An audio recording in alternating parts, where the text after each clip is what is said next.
South Korea is urging the United States to exempt it from the Trump administration's controversial steel tariffs. South Korea's finance chief made the request directly to his U.S. counterpart on the sidelines of a G20 meeting in Argentina. Our Seung-jae tells us more.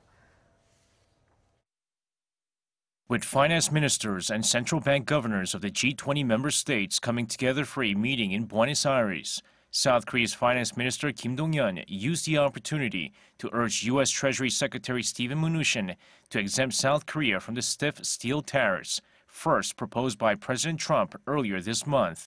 Kim said the tariffs could send the wrong signal at a time when the two nations are working closely together on North Korea.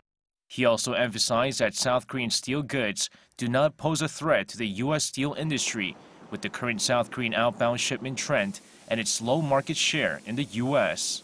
This comes as Seoul has been negotiating with Washington through multiple channels to earn a reprieve from the 25% steel tariff, which is set to take effect on Friday.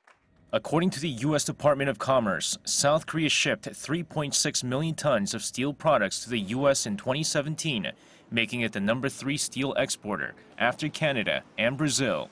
And while major U.S. trade partners like Canada, China, and the EU have threatened to take retaliatory action, the South Korean government has remained cautious amid the ongoing negotiations to amend the South Korea-U.S. Free Trade Agreement.